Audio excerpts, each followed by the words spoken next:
Hey everybody, it's Mike Brewer from ApartmentHacker.com, and it's Monday, and it's definitely spring outside. I think the top temp today was like 84, which is awesome.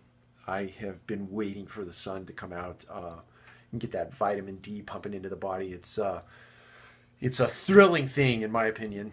I could do without the allergy piece of it, but the sun is an awesome thing. So tonight I wanted to talk to you about the decision-making process for picking top talent in your organization.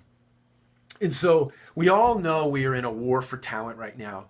I think there has been so much new construction in the multifamily space over the course of the last 18 to 24 months, and a lot of that was in the pipeline prior to that, but so much being built in the way of multifamily that a couple of things are happening.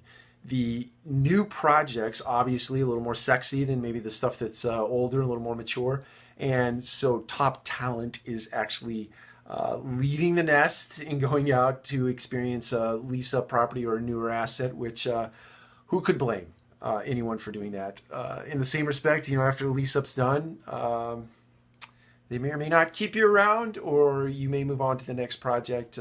You never know. But there is an appeal to a newer asset that many leave for. So the other thing is that those new assets that are being built and those management companies and those developers that are building those communities know that it is a race to lease up. It is a race to achieve that 92 to 95 to 98% occupancy so that you can either refi that deal or retire the construction debt, or construction financing and put permanent debt on a deal. So getting to a top occupancy is a race, and in order to do that, you go out and you cherry pick the talent in the marketplace. And places like St. Louis are not immune to that. Even though we're potentially a little bit of a second-tier market, we are not immune to people cherry picking our top talent. So anyway, I want to talk to you about when it comes to replacing that talent.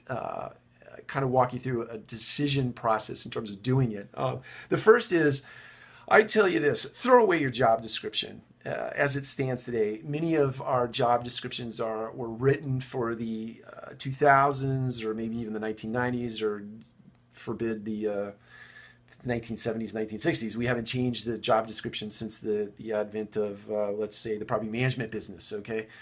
So we need to do away with the job description and look at each position as an assignment and look at it in the context of creating results. So determine what results you'd like to see out of that particular position. And then, so that's first. Second, go about finding qualified candidates in terms of the results that you want to produce for that particular position. And I would tell you a recruiter is a must-have in your organization. I didn't necessarily see that as a key in a property management business, especially for an organization that might be like 5, 6, 7, 8, 9, 10,000 units. I didn't see that as necessarily a must-have. But now that we've lived without a recruiter at Mills Properties for some bit of time, I get it. I totally get it.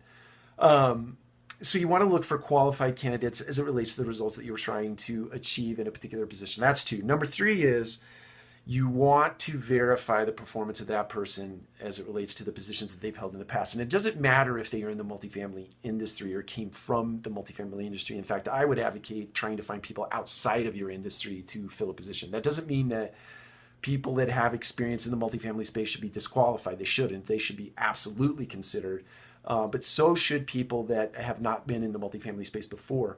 But the key is call those references and validate the performance that you read on paper or you potentially discover through an interview process. And so that is 4. You want to definitely reach out and call references. I've seen it too many times that people just rely on what the resume says and what the interviewee or the prospective employee says, right? How they perform, and that's a key word there, how they perform in an interview. We oftentimes make our decision based on that performance in person and also what they've written on paper. Let me tell you something. There are some wordsmiths in this world, and there are also some Academy Award winners who can fool you to no end in an interview.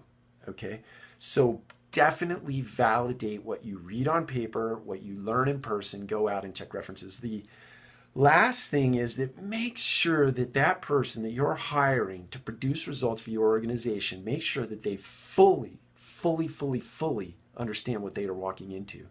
That is to say that if you're hiring them for a, let's say, a C asset in a C location, don't sell them on an A organization.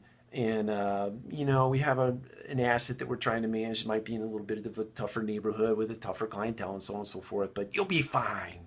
You have the goods. We'll put you in there and you'll be just fine. Don't do that. Tell them the war stories. Okay, tell them everything there is to know about the asset, whether it be an A property, a B property, or C property. It doesn't matter. Just give them the goods. Okay, be honest, be authentic, be transparent.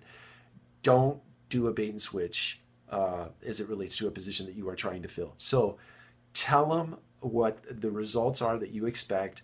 Tell them everything about the position. Make sure that they fully understand the assignment or the results that you want to achieve out of that position. Make sure you both are on the same page, and then ultimately make an offer. And I think if you follow those 5 steps, you are assured of hiring top talent to potentially replace that talent that's left and gone on to the perceived greener pastures, or to just attract new talent to positions where other people have just moved on for other reasons outside of potentially going on to other properties. So anyway, that's my tip for, it's actually Monday night, but you'll see this on Tuesday morning. So I hope that you have a stellar week, and I'd love to hear your thoughts on hiring top talent. Take care.